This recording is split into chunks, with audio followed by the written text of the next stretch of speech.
துயரப்படுகிற நீங்கள் பாக்கியவான்கள், பாக்கியவதிகள். நீங்கள் கட்டாயம் ஆறுதல் அடைவீர்கள். ஏன் எனக்கு இந்த துயரம், வேதனை என்பதாக கூட இனி என்ன நடக்குமோ என்று அங்கலாய்த்து கொண்டிருக்கலாம். ஆண்டவர் உனக்கு சொல்லுகிறார், நீங்கள் ஆறுதல் அடைவீர்கள். இயேசு கிறிஸ்து ஒரு ஆறுதலின் தேவன். ஆண்டவர் இந்த மாதத்திற்கு உங்களுக்கு ஒரு அற்புதமான வாக்கு கொடுக்கிறார்.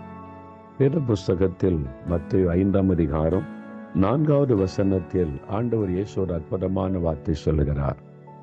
துயரப்படுகிறவர்கள் பாக்கியவான்கள், அவர்கள் ஆறுதல் அடைவார்கள். இன்றைக்கு உங்களுடைய வாழ்க்கையில ஏதோ ஒரு துயரம், அதனால் உங்களுடைய உள்ளம் பாதிக்கப்பட்டு ஆறுதலற்ற நிலைமையில நீங்கள் இந்த வார்த்தையை கேட்டுக்கொண்டிருக்கலாம். துயரப்படுகிற நீங்கள் பாக்கியவான்கள், பாக்கியவதிகள். ஏன் தெரியுமா? ஆண்டவர் உங்களை ஆறுதல் படுத்துவாராம்.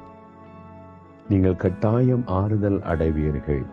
ஏன் எனக்கு இந்த துயரம், வேதனை என்பதாக கூட இனி என்ன நடக்குமோ என்று அங்கலாய்த்து கொண்டிருக்கலாம்.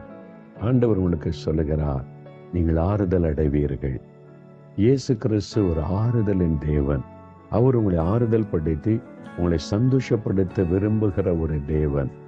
அவர் சகலவிதமான ஆறுதலின் தேவன் என்று வேதம் சொல்லுகிறது. உங்க பிரச்சனை எதுவானாலும், எந்த காரியத்துல பாதிக்கப்பட்டிருந்தாலும் அவரால் உங்களுக்கு ஆறுதல் செய்ய முடியும். இயேசு சொல்லுகிறார், மகளே, மகனே, நான் உனக்கு இருக்கிறேன், நீ திடன்கொள் என்ற ஆண்டவர் உங்களை பார்த்து சொல்லுகிறார். இந்த காரியத்துல ஒரு மாற்றம் வந்தா நான் ஆறுதல் அடைவேன். இந்த தேவை சந்திக்கப்பட்ட ஆறுதல் அடைவேன். இந்த வாக்குத்தத்தம் எனக்கு தான். நான் இந்த வாக்குத்தத்தத்தை விசுவாசிக்கிறேன். இந்த வாக்குத்தத்தத்தின்படி எனக்கு அற்புதம் செய்யுங்க அப்படின்னு நீங்க கேட்டீங்கன்னா அந்த அற்புதம் நடக்கும். இந்த புதிய மாதத்திலும் எங்களுக்கு நீ கொடுத்த இந்த வாக்குத்தத்தத்திற்காக ஸ்தோத்திரம். ஆண்டவரே, நீங்கள் ஆறுதல் அடைவீர்கள் என்று சொன்னீரேன். சகலவிதமான ஆறுதலின் தேவனே, எங்களை ஆறுதல் படுத்துகிற தேவனே, இதோ இந்த பிள்ளைகளுக்காக ஜெபிக்கிறேன். நீர் ஒவ்வொரு நாளும் ஆறுதலின் தேவனாய் கூட இருந்தமுடைய பிள்ளைகளை நடத்தும்.